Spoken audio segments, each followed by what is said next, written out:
Welcome back to this episode of Gateway Out of the Holocaust. I come to you today as one who is just bewildered by everything that I'm witnessing going on around the world with those who would call themselves liberals, progressives, woke, leftists, socialists, Marxists, communists, whatever their latest term for themselves. It's a freak show. And these people are not human anymore. And then on the other side, you have the MAGAs rallying around a wreck of a human being, a man where there is no correlation between what he says yesterday versus today, a man without a moral compass or any moral judgment. And they treat him as if he were a god. I would assume there are still some quasi-normal people in the middle, people who are not religious, people who are not overtly political. I mean, everything that Yahweh has asked me to do for him these past 24 years is for those that would meet that designation. Reasonable, rational, moral individuals who are neither religious nor political. Now, I realize that X is the ultimate freak show. God, boy, do I ever understand that. And do I understand that humanity is in a death spiral? But my, oh my. I mean, we're going to have to be batting cleanup when it comes to those of you who aren't part of that freak show, who aren't on the extremes of right and left politics or religion. Because it certainly looks like the vast majority are swallowed up in this moronic swamp. You know, the thing that is the biggest in the news today is that Trump actually had the audacity to say that he's disappointed in Elon. Without Elon Musk, Trump's not elected. It's just that simple. That $350 million that he put into the election was enough to not only cause Trump to be elected, but also to swing the House and the Senate. Without Elon, we have President Cackles.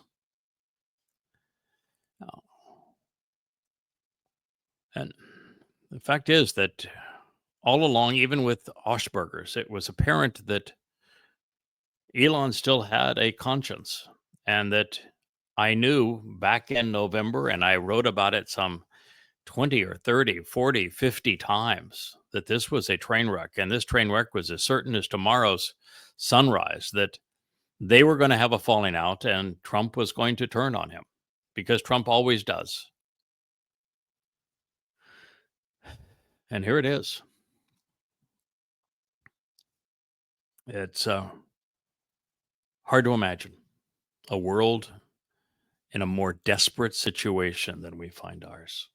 Well, then it becomes exceedingly easy to understand why God revealed through the prophet Isaiah, Yeshayah, in the 18th chapter, that he said, indeed, this is because here and now, at this point in time, focusing on what follows, this is what Yahweh said to me. I will choose to be silent and tranquil. I'm going to sit this one out. Undisturbed and inactive. Electing to be absent from the troubling strife and ensuing war. It's my desire to be serene, and a vastly more favorable circumstance to this. The only term for it is shit show.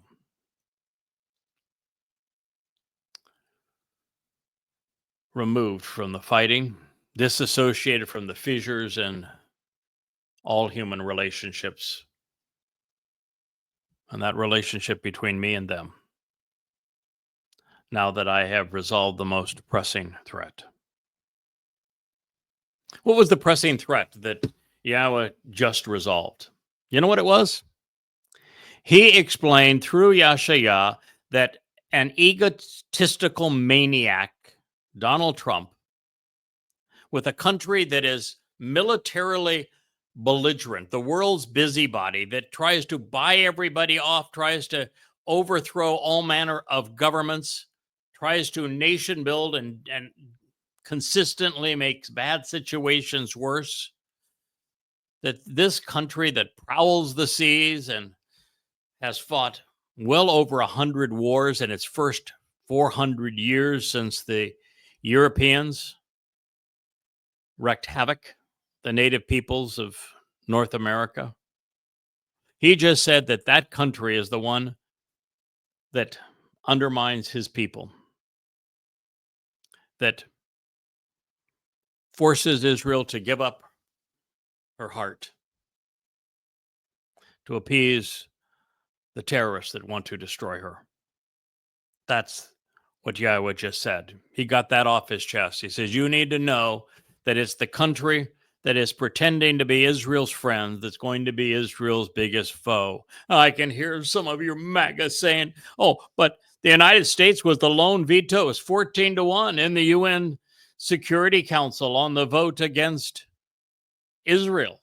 The United States was right there. We're not going to allow legislation like this to be passed. 14-1 against Israel. Yep, the United States, the one dissenting vote. You paying attention? I talked to you about this yesterday. What I told you is that Donald Trump is the great betrayer. He is going to give Israel to those who bribed him with $16.5 billion. He's going to do it to win his prize. He's going to do it to shore up the dollar whose value he has destroyed. But this wasn't his bill. This wasn't about a Fakistanian state. No, this was just about ending the war.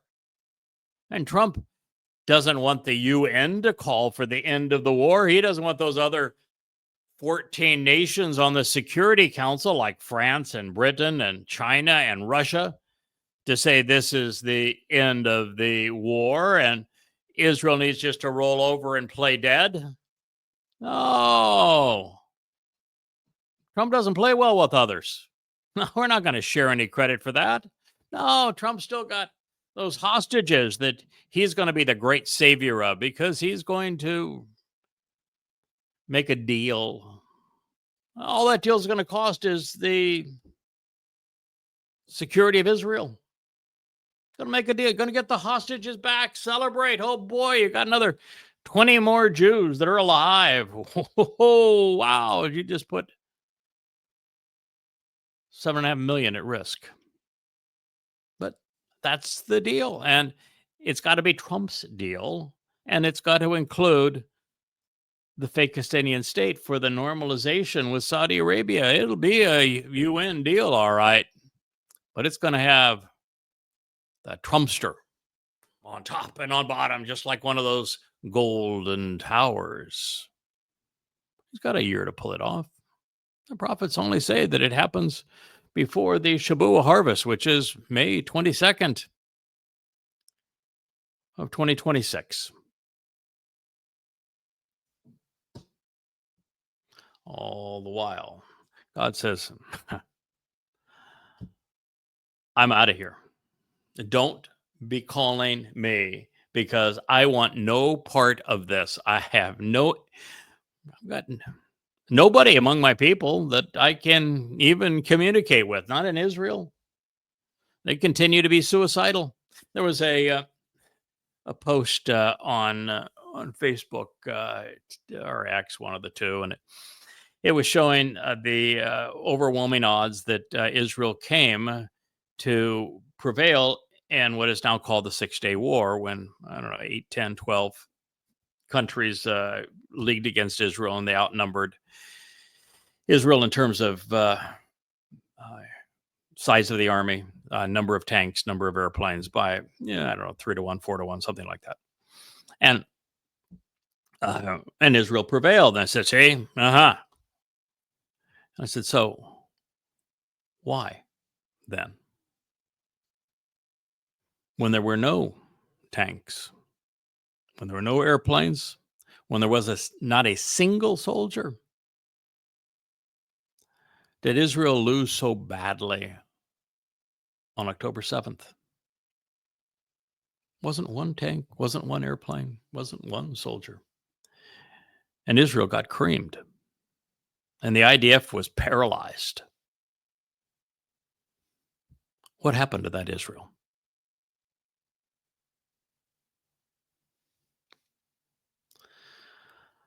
God continues, I will wait in the place where the universe was fashioned and established, in the location where the foundation of life was laid. This is where my provision for life was conceived and prepared for those who question the who, what, why, where, and when, even how, of the one who becomes firmly established by being directed aright, so that they might endure. I will exist in the manner of a radiant and glowing light, a dazzling and beautiful, clearly understandable source of beaming illumination, which is aglow with all of the passion and warmth of the Almighty. Similarly, I will be manifest as an enveloping cloud of visual moisture suspended in the air. It will comprise a protective canopy and encompassing mist to stimulate life. And it will provide an abundance of prosperity and the warmth and enthusiasm of the harvest. This will all be derived from the branch, the reaping, the gathering, a few shoots off of the main branch during an agonizing period, from the loathsome discouragement and the vexing grief of a time which must be cut short to preserve even a few lives. Yashaya Isaiah 18:4. Well, in a way, this is good, bad news. Bad in that God is so disgusted with humanity that he is going to sit most of the next 8 years out. He's not going to respond to a Hashem. He certainly, hell, is not going to have any dealing with anybody who is a Talmud toter. He's not going to respond to G-D. He despises the Twistians for stealing his son's acclaim, for robbing his people of the promises he made to them.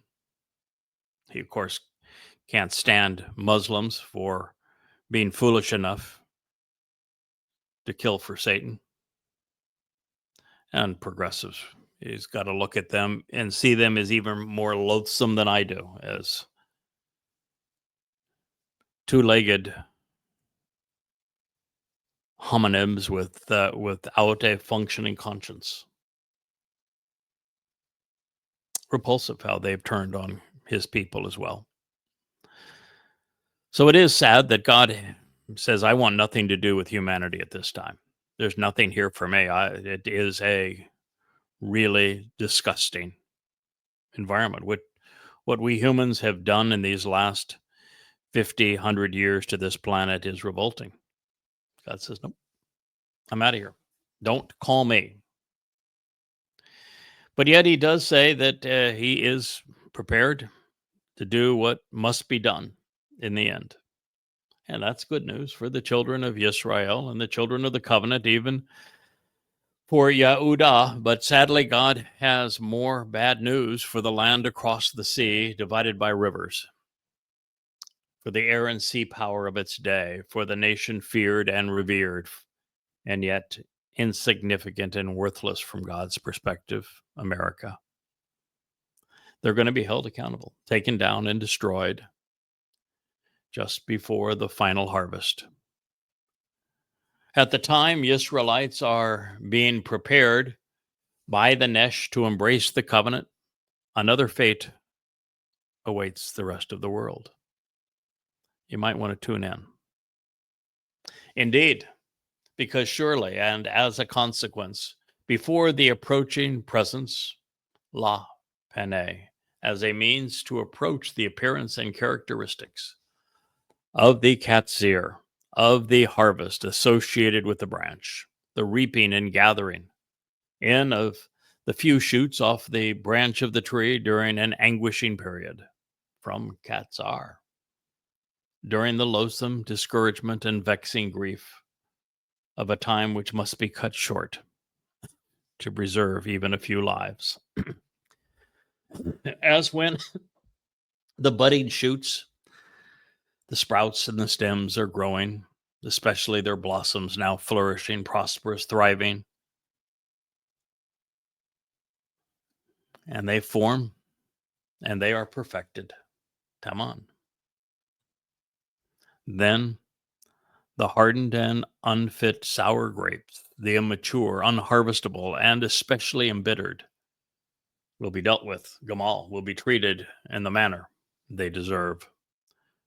For having been quarrelsome and rebellious, Natsah, those who wrestle and strive in a hostile and defiant militaristic manner, becoming like dung, or akin to the predigested or regurgitated contents of a bird's gullet.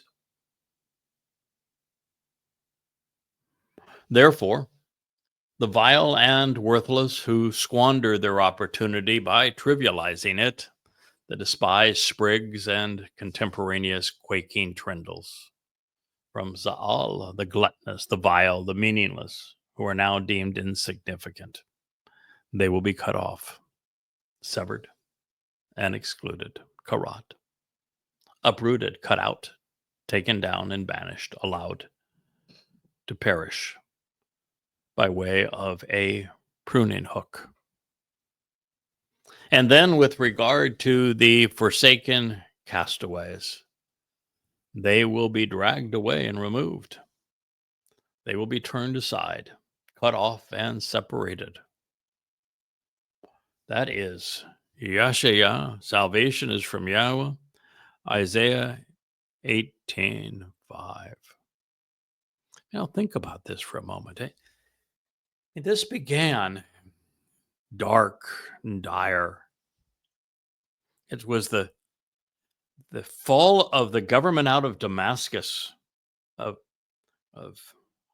100,000, as we have learned, buildings in and around Damascus being turned into piles of rubble, of terrorists rising up and them rallying along those who would call themselves outcasts in Jordan, the Fakistanians. And that because of this onslaught of terror, the world would seek to appease the terrorists by carving out the heart of Israel and thinning the nation at the waist by giving away large swaths of Israel so that the nation becomes indefensible. Exceedingly dark. But then the prophet said there's going to be a harvest, a marvelous harvest of a katsir, of Shabuah, a lakat, even a gleaning of Teruah. And he spoke of the consequences of those times and how there will be a productive Barah who will save many Israelites at this time. It was glorious solution for the few, even amidst the carnage for so many others. And then God went in and he systematically delineated the nation most responsible for betraying Israel. And it turns out not only by the United States, but indicative of the narcissistic and egomaniacal tendencies of Donald Trump. And he said all that would happen before the harvest. And then he says, okay, I've done my job. I've told you what you need to hear, Israel. I'm going to sit this one out. It's going to be horrible. A worse time than you can ever possibly imagine. But I'm out of here. You don't know me and I don't know you. And until you guys change and stop celebrating Judaism and your politics as if that was your salvation, nothing I can do for you. I'm just going to be tranquil. I've done my job. Now it's up to you. Then he comes off with this in 18:5, and this is what follows it, and which is to say, very, very few people listen to him. He says, indeed, before the approaching presence of this harvest. Well, the harvest, the Katsir, is Shabuah. Shabuah is only 12 months from now. The Shabuah, which means sevens, is that 7 years prior to Yahweh's return with Dode in year 6000 Yah, which is 2033. 7 years earlier puts the Shabuah May 22nd, 2026. He says, before the approaching presence of the harvest associated with the branch. The branch is the choder. Before it. 12 months. It's a vexing time, he says. And we're entering the time of Israel's troubles. It's the 7 years that begins on the 22nd of May, 2026, and goes through Towrah, the 24th of September, 2033. But this is a horrible time of trouble before the harvest. God says that people are going to be plucked up by the roots. The budding sprout that had all the promise of Israel. Just as the buds are beginning to form and are perfected, then we're going to watch the sour grapes dealt with. You know, this is a thing that I know can get me into some trouble by saying it, but it is a reality, and I'm going to say it anyway. The overwhelming preponderance of those who were killed by, abducted by, raped by, and tormented by the Muslims who entered Israel on October 7th were liberals. Now, that doesn't mean that all of the soldiers protecting the border were. They probably were just anything but. So excluding the soldiers, talking about the civilians, the ones at the rave, the ones in the kibbutz. A kibbutz is a communist farming community. You're not in a kibbutz because you're conservative. You're liberal. And you don't go to a rave, and today's young people are exceedingly liberal. You don't go to a rave because, particularly one with a big Buddha statue and flashing lights and new age music, dressed as they were, again, if your values are conservative, you prefer smaller government, you prefer personal responsibility over groupthink.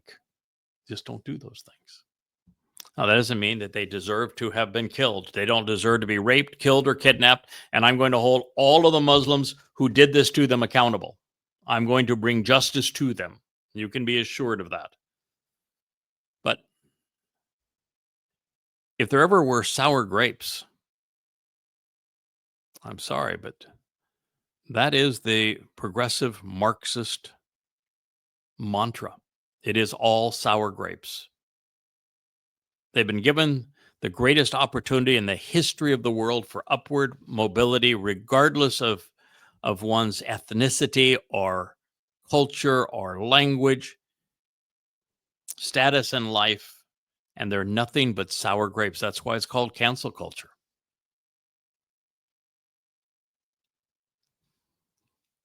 If you look at the protests that were prior to Alaska flood, hundreds of thousands of sour grapes out there blocking the streets, screaming that they were protecting democracy by demanding that the elected government be brought down. Sour grapes. Sour grapes, God says, are going to be dealt with. Now, I don't think there's anybody any more sour than the other side of the equation, which would be the Haredi. They are out of touch with reality, out of touch with morality. They are a great blight on the nation of Israel. You know, these spindly little jerks that will wallow in the street to protest being drafted and to defend Israel. So they can wallow all day in their God-forsaken Talmud. They're going to be dealt with, it says, for having been quarrelsome and rebellious. I mean, that is the sign of Israel. Israel has been quarrelsome and rebellious for 3,500 years, and the number of intervening years where Israel was accommodating and accepting of Yahweh, respectful to Yahweh, appreciative of Yahweh, can be counted probably on 2 hands and 2 feet. I think that's 20 years worth in the midst of 3,500. I'd be surprised if it was more than 20 years. And there is no time in all of that time where the extremes of Israel and the most vocal voices in Israel have been as quarrelsome and rebellious as they are now. And I say that both on the ultra-Orthodox side and the ultra-liberal side as well. Defiant, hostile. And then many just militaristic. Let's go bomb Gaza.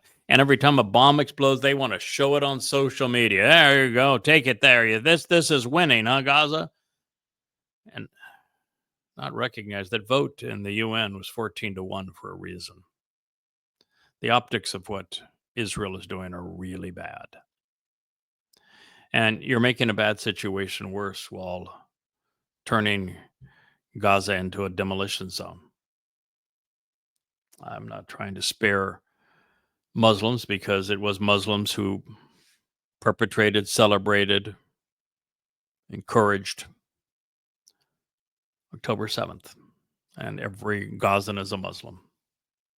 And even those Muslims in Gaza who are now frustrated with Hamas for making their lives miserable, they would have been among those who celebrated the rape, abduction, and murder of Jews. You know, I posted as an illustration on both X and Facebook. It's graphic, and what I'm going to describe right now is really graphic. I'm sorry, but sometimes you just need to tell people things as they are. It shows a person that's wearing a Hamas band, but the person was just simply a Muslim, holding a knife, standing above a woman whose pregnant belly has been sliced open, holding a fetus with the umbilical cord still attached, the woman looking up in horror, blood everywhere, and the fetus's head severed,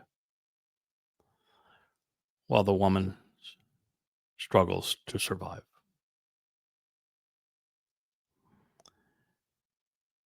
And for the Muslims of this world and for the Marxists, all 3 billion of you That's your hero. That's how far this world has fallen. God says those who are militaristic in this way are becoming like dung, like the pre-digested, regurgitated contents of a bird's gullet. Therefore, the vile and the worthless who squander their opportunity by trivializing it, there are between, let's just say that a third of those between Facebook and X that are listening to the message that I'm posting on behalf of God's people and on Yahweh's authority every day are genuinely supportive. That would be 1,500 on Facebook and 500 on X. Call it 2,000 people all total. Among a sea of billions who are not vile and worthless, squandering this opportunity, trivializing it. And God says you're just going to be cut off. You're going to be severed. You're going to be excluded.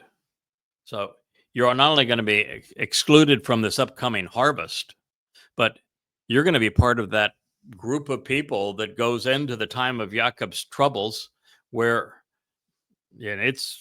we know that 2 out of every 3 Jews is going to die. 10 million. And every indication is that it will be far worse for Goyim, and by the time we get to the end of it, every reason to believe that there'll be around 7.8 billion fewer people on the planet. God's taking a pruning hook to humankind because the vine of life has become too corrupt to support anything worthwhile. And then he says, and then with regard to these forsaken castaways, they will be dragged away and removed. Now, there's only 2 ways that God can remove those who will not be making their way into Eden, the restoration of the Garden of Eden on Sukkah in 2033. He can simply remove them to the heap of humanity that is being incinerated with his flames, such that there's no trace of them.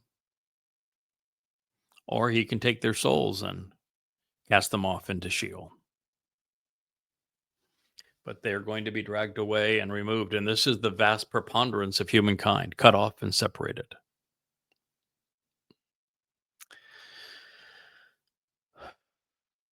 Well, I suspect that the katsir, the harvest associated with the branch, the reaping and gathering in of the shoots off the main branch of the tree during this anguishing period, whose La Pana presence we are now approaching, is addressing. Quite literally, it would be Shabuah.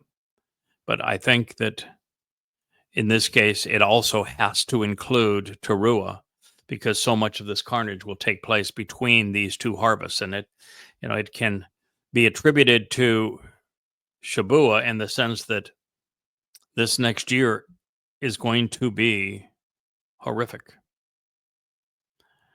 The Jews will die. Jews are dying.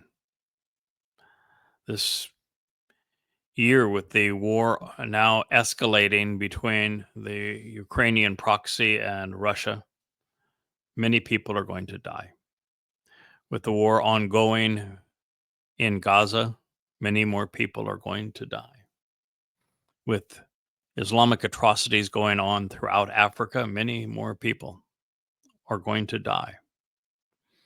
And so this next year, God's saying, be prepared. It's going to be rough. But it's what happens when the one buffering element, the covenant family, the voice of God at this time is removed. That we enter the time of Israel's troubles, and that's a troubling time for the whole world. And so it is by way of the harvest of Shabuah that we open the door to pandemonium and all of these horrible things that God said that man has brought upon himself. Now, mind you, that at this time, what did God just say? I'm in the heavens. I'm out of here. I'm not here. I'm not going to be involved in this. So this carnage is man's fault. We do this to ourselves.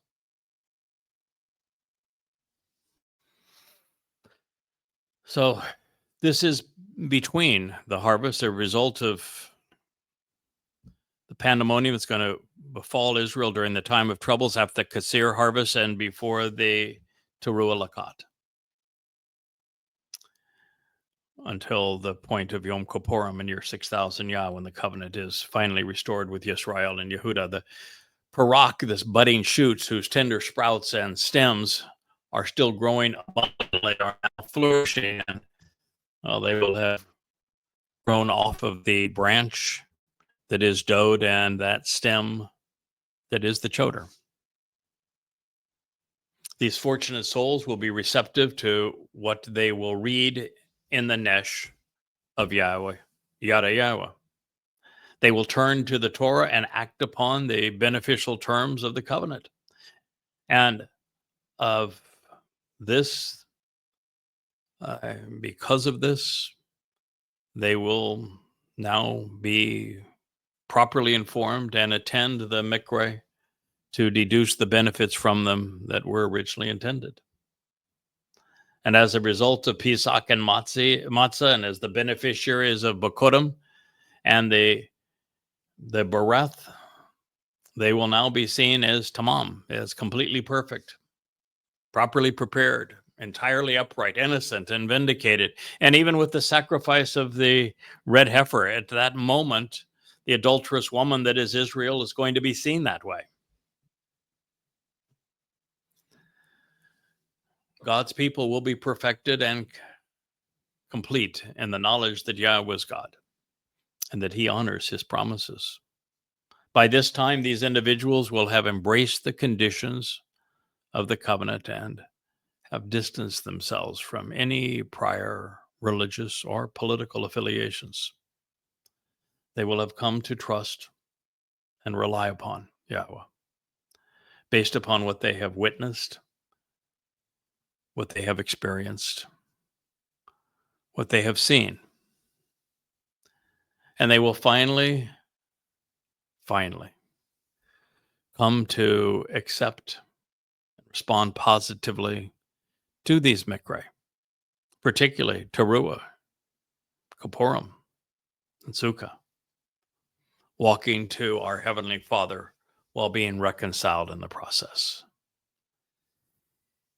In context, beginning way back in Yeshaya, Isaiah 11, this being now the 18th chapter, we realize that those who have their relationship with Yahweh restored are in this position really because some 30 years earlier, God found a choder. He found a sucker. We're doing another series upstairs in the library studio, and he's a smart sucker.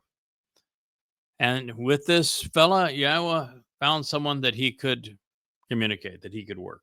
And by inspiring and emboldening him with his seven spirits, he would strive to compose this Nesh sign that Yahweh calls Yada Yahowah. And he has been deployed to bring Yehudim, Jews, home. The Nesh's purpose is fulfilled by revealing Yahweh's Shem and his Torah, and the revelations of his Nabi prophets, such that Yahweh's one and only name, the 5 conditions of the Bereth covenant, and his 7 mikveh invitations to be known and understood are now serving God's people as they were always intended. Those who capitalize on this, doing as Yahweh has asked, listening to the Nakri, and acting accordingly, well, they will be headed to either Shamaim heaven or into the 1,000-year celebration of Sukkah. But there will be others, a vast number, who will remain hardened and sour, unfit for the spiritual realm, even unfit for entry back into the garden. And they will be dealt with, receiving what they deserve for being abrasively quarrelsome. They will be banished and excluded from fellowship. At this moment, which is deep into the second half of the time of Jacob's troubles, it is likely that these souls will be destined for Sheol. This pronouncement and the one which follows suggest eternal separation. We have passed the time of dissipation where the only option now for those who have not embraced Yahweh's name, who have clung to the Torah or to the Talmud or to Judaism, is to be incarcerated. You know, you could have been religious for a very long time, counterproductively, and had your life simply end at the end of your mortal existence. A life squandered. And that's been the case of generation upon generation of people throughout the earth, really, from the time of Dode all the way to now. You could probably count on 2 hands and 2 feet again the number of people who have availed themselves of the conditions of the covenant and the benefits of the Mikra to become part of the covenant family. And that now there will be thousands who benefit from the Shabuah harvest, and thousands more who benefit from the Teruah gleaning, and many, many thousands more who will be there for the sacrifice of the Adamah Parah. It means that we're still dealing with thousands amongst billions, which is 1 in a million. The time of choice is being foreclosed by design. By this time, every soul will be seen as either with Yahweh or against him.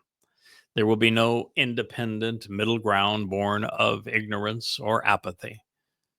Too much information has been presented to allow even any accommodation of indifference. The words Yahweh selected paint a vivid picture. We are 2 distinct groups of people. On one side, we witness those who are beginning their lives in the covenant.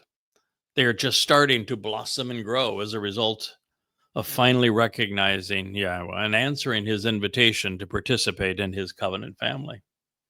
But on the other hand, we see individuals who remain unreceptive, indeed unfit, and growing rotten, ever more so by the day. Yahweh has no affinity for sour grapes. I can't blame him. While a positive, caring, energetic, fun-loving attitude is the wellspring from which abundant life flows, there is nothing more debilitating than someone who is negative and embittered, self-absorbed, and unwilling to change or grow. They are depressing. It is the very attitude that brought Moshe down. That in Numbers 11 finally had Moshe say, I can't do this anymore. These people are so annoying. I want out. I think you just ought to kill me because no one can deal with them. They are so depressing. I want to die.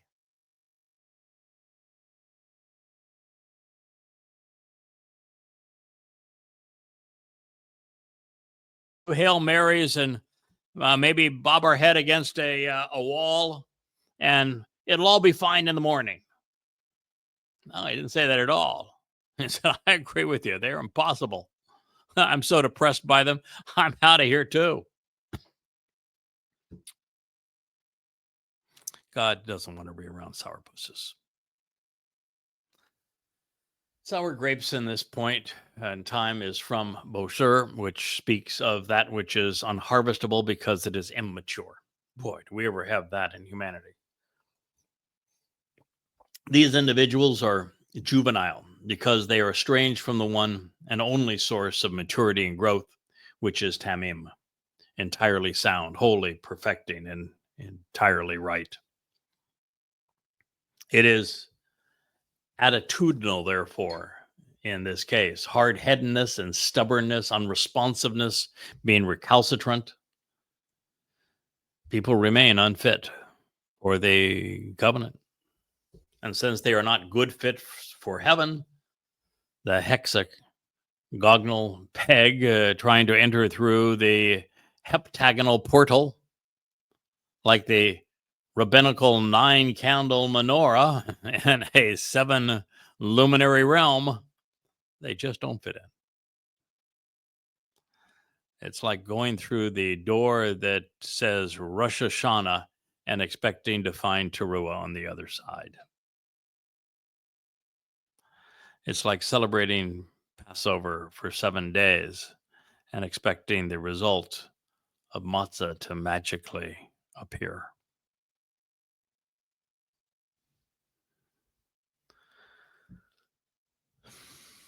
Excluded from Yah's place, these sour grapes, hardened and immature fruit, unfit, unharvestable, will Gamal be dealt with in a manner that they deserve, and they will either cease to exist or their souls, mazerra,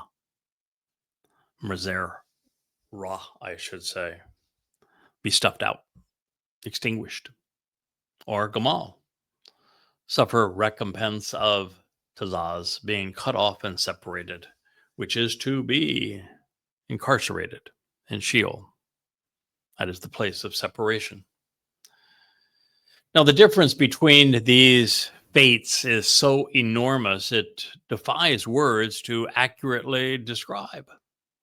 And therefore, it's vital for us to know that Yahweh is going to Gamal, deal with each individual in a way that is warranted and justified. He will not be capricious. Even if he does as we expect and delegates the entire thing, what he delegates and to whom he delegates, that individual is going to proceed on the instructions that God provides. And God's instructions are going to be consistent with who he is and what he has said. The personal attributes that God is going to evaluate in pronouncing the proper sentence are central to the very concept of Yisrael. On the positive side, Katsir speaks of those harvested in association with the branch, who are parak, budding sprouts who are growing and abundantly flourishing. And they're going to find themselves celebrating life in Yahweh's home, having embraced what it means to be Yisrael, individuals who endure and who have engaged with God. They are now empowered to be liberated by God. Now, those who are excluded as unfit will also represent what it means to be Yisrael, manifesting its negative implications. Yisrael is also individuals who struggle and strive against God, and they will continue to be quarrelsome and wrestle with God. This is the Israel which was divorced and disowned during the time of Hoshea. It is the Israel that rejected Dod as their shepherd and as the lamb. It is the Israel that brought Moshe to his knees. It is the Israel that caused God to walk away. Heck, it's the Israel that told God to shut up and go away. This is the Israel that was ransacked by Rome on 3 occasions. This is the Israel that has been abused by the Roman Catholic Church for 1,800 years, terrorized by the Muslims for 14 15 centuries, tortured by the Nazi Germans. This is the Israel that prefers the Talmud over the Torah, rabbis over Yahowah, and their religion over the relationship God intended. This is the Nashak, rebellious and filthy side of the children of Israel. This is the children of Israel who were dragged kicking and screaming through the 40 years of the Exodus. They have become indistinguishable from dung, according to God, and akin to vomit. Rather than accepting Yah's hand, they fight it off. They wrestle with God. Rather than listen to the Almighty, they quarrel with him in a hostile and defiant way. As such, Nachach is the perfect word to depict man apart from God, Jews estranged from Yahowah. Religious and political individuals are seen as zalim, vile and worthless, because they have squandered the ultimate opportunity because they trivialized it, replacing the perfect family relationship with ludicrous make-believe. They prefer their absurdity, this arcane and burdensome approach to restrictive laws and edicts. And they have a preference for religious dress-up, wearing boxes on their heads, straps on their arms, sun god kippas on their heads, curlicues coming down the sides of their cheeks, wearing weasel hats and black hats and morning suits, women shaving their heads, sitting in the balcony because they can't be seen with men, and men saying, "Thank God I'm not a woman."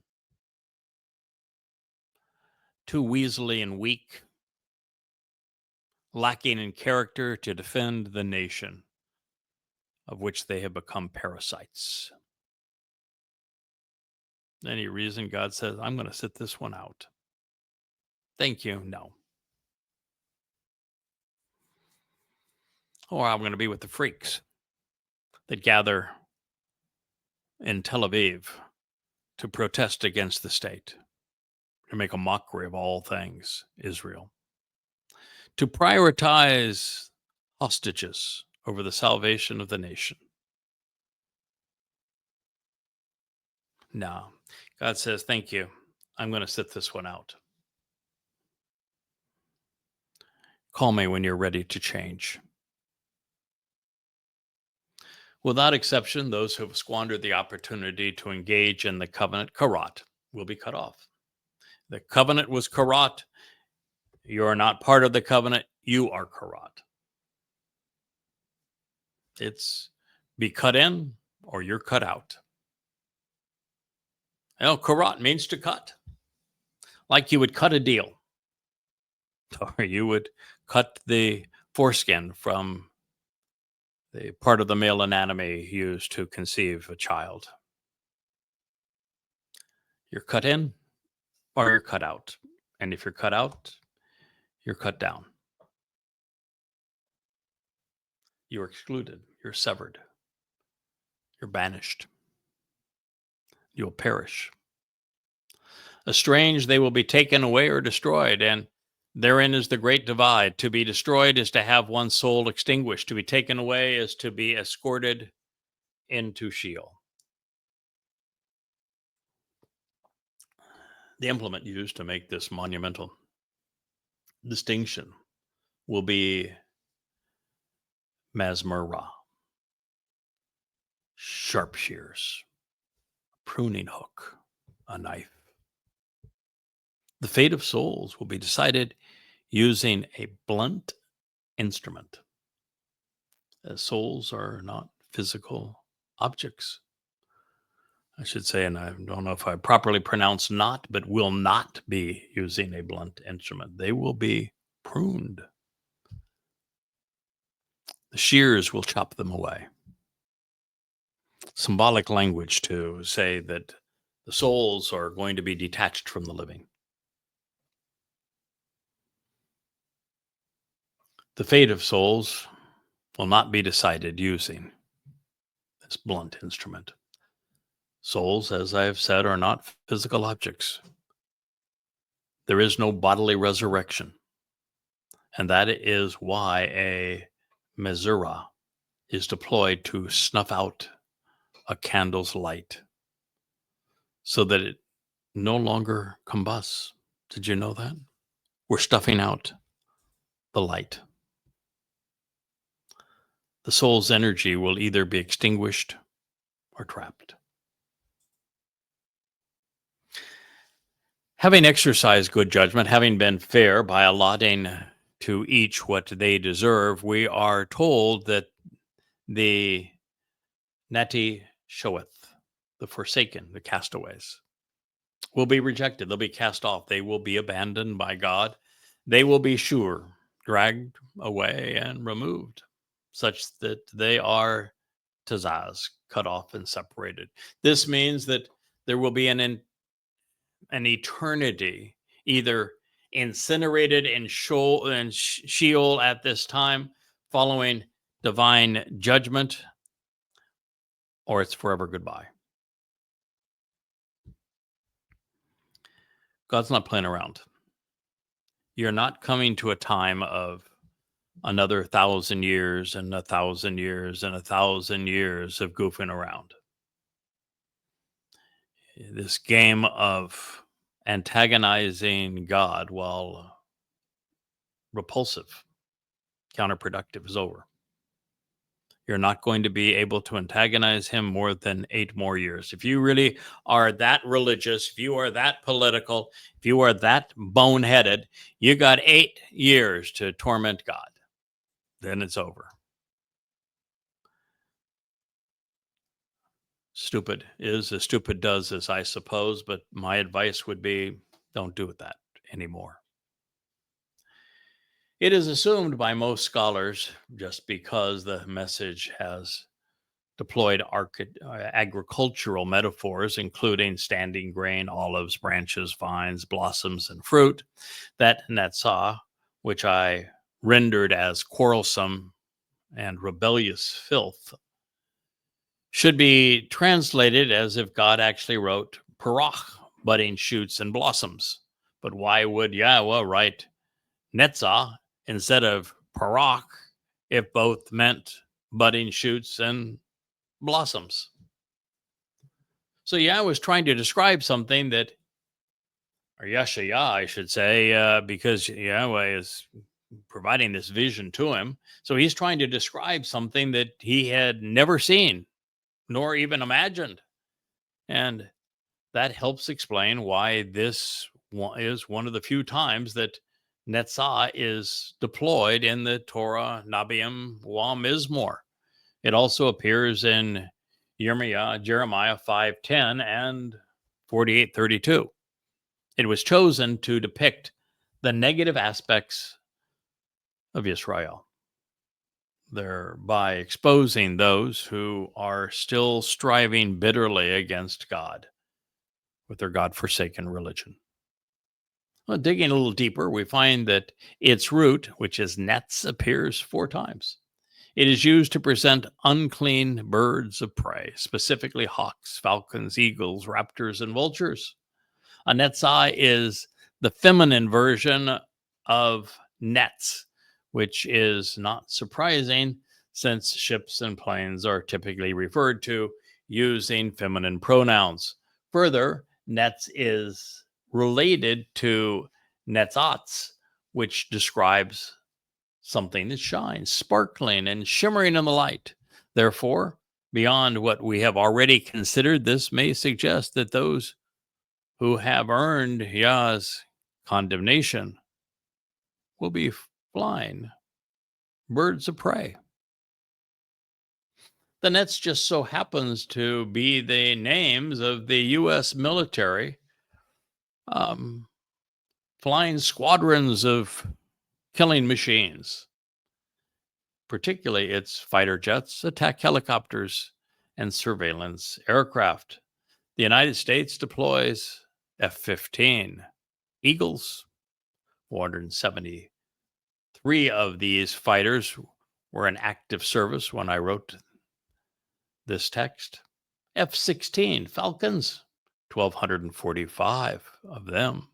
F-22 Raptors, 195 advanced fighters. There are HH-60 Pave Hawks, which are some 103 helicopters.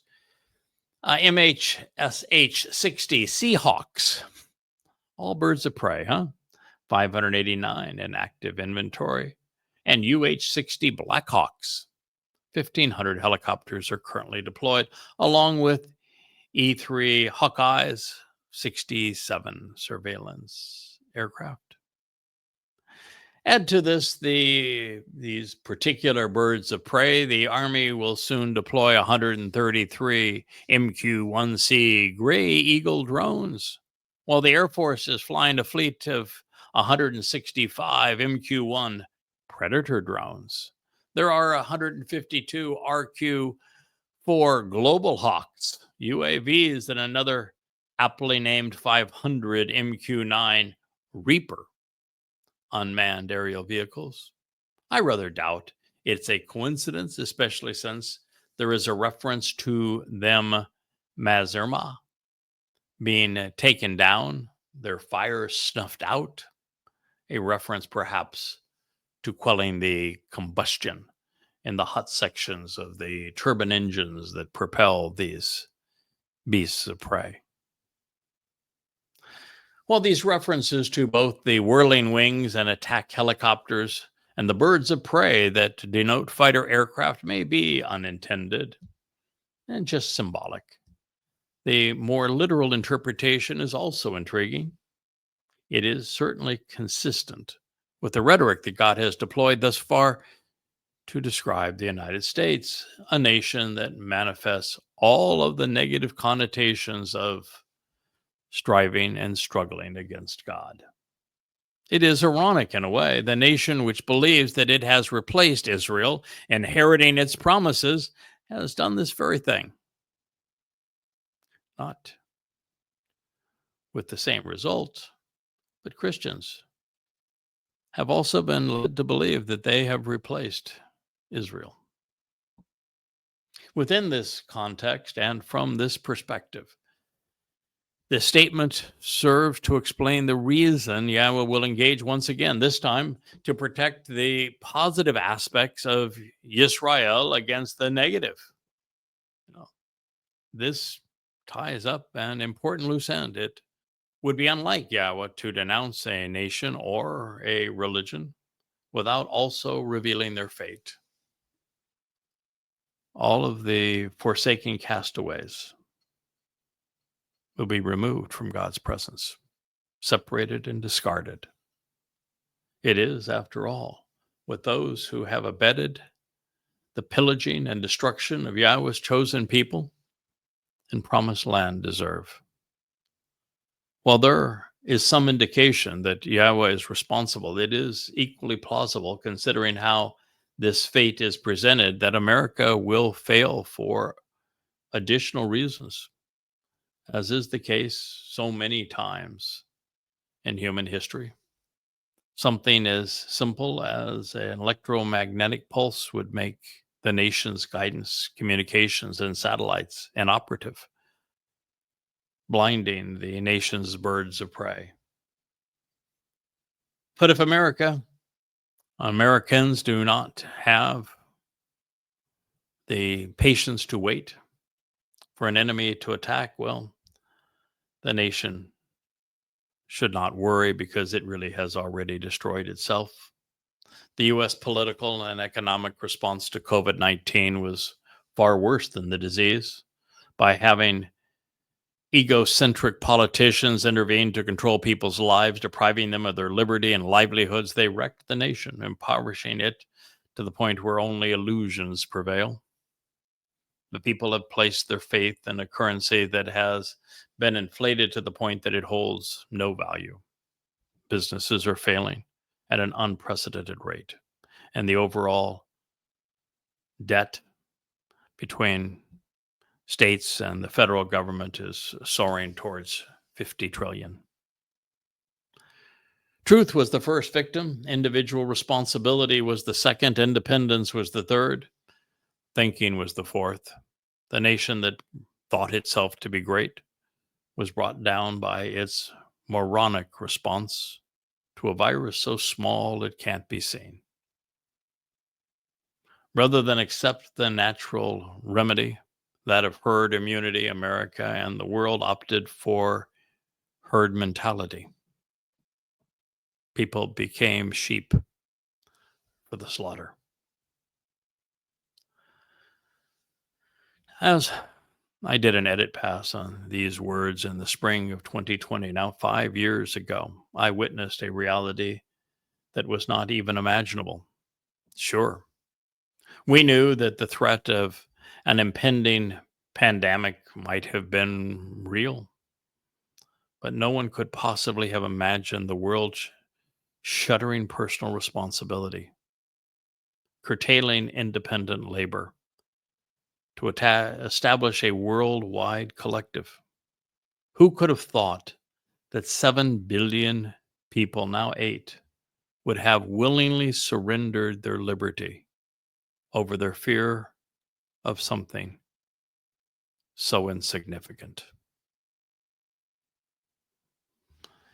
And yet, as a submicroscopic virus, one synthesized from airborne rodents, less than 1/10 of a million of a meter in diameter, brought the most powerful nation on earth to its knees.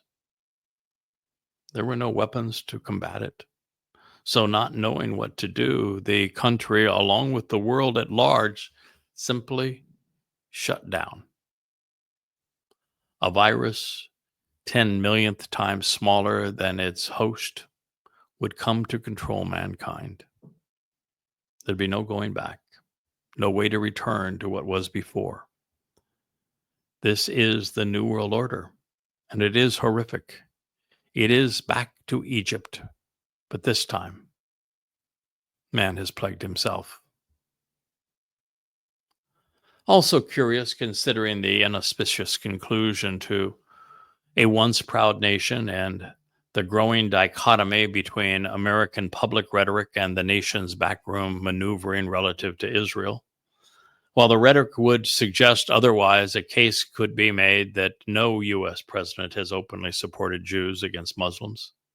The most recent presidents, George Bush, Bill Clinton, Barack Obama, Donald Trump, Joe Biden, have orchestrated massive sales of the most sophisticated weapon systems to the Islamic nations surrounding Israel, while at the same time constraining the flow of those weapons to America's most supportive ally, its supposed ally, Israel. In particular, Saudi Arabia receives hundreds of billions of dollars worth of the deadliest machines man has ever made. And now under Trump 2.0, this has been raised to the level of comedy. If you are aware of the U.S. dominance in the arms market, then you should read arms sales reports by the United Nations. In tanks, artillery, for example, America outsells Germany, the second leading manufacturer, 10-1, and Russia, the third, by a factor of 20-1. The U.S. sold 2,900 missiles and launchers in the preceding year, while Russia provided none. Worse, the previous administrations have inspired Muslims, telling them that this is their time. America has, with Trump, has given them the keys to the kingdom and said, come on in, we're for sale. We'll do your bidding.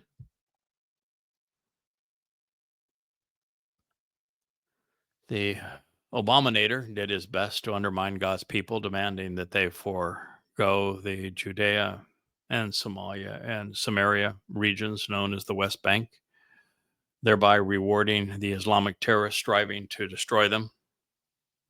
But it'll be nothing compared to what Trump is going to do to be the next Neville Chamberlain.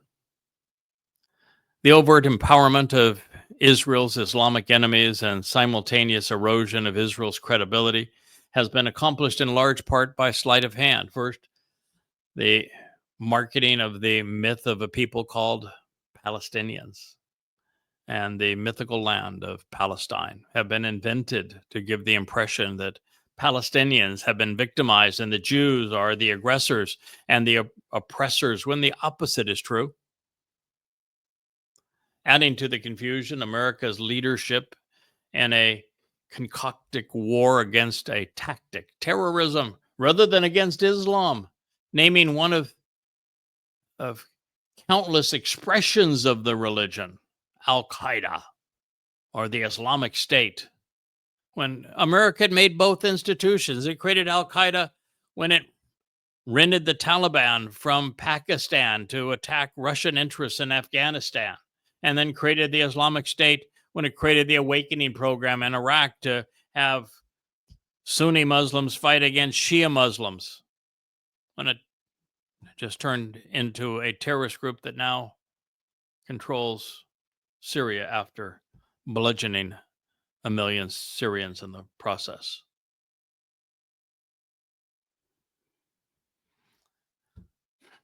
There is yet another word in this prophecy which appears nowhere else in the whole of Yah's testimony. However, since Zalzalim, translated as the vile and worthless who squander their opportunity by trivializing it, is considered a repudiation of Zalal, a word which is used on 8 occasions, we can more readily define it. Those who are Zalzalim are despised for being contemptuous. They are Zalal, gluttonous and vile, meaningless and insignificant, because they have associated with the wrong crowd. From God's perspective, they lavishly squander their wealth and opportunity while trivializing what actually matters. As a result, they will be cut off and discarded. This is exactly what Yahweh told Abraham would happen to those who turn against Israel. Further, Za'am means to be abhorred for offering the kind of food which makes people ill. In Islam, they call it halal, which just so happens to be Satan's name. Yes, halal. Good in Islam, acceptable in Islam, is Satan's name. He is Halal bin Shakar. Bet you didn't know that. Zul defines those who lavish money on worthless idols and thus besmirches Roman Catholicism, which is the most idolatrous of religions today. Someone who is Zalal is separated, and a Za'a is cut loose and removed. A Zua is a terrorist and fearmonger. A Zalal is someone who crawls on the ground and prostrates themselves in fear. It all seems to fit the religious.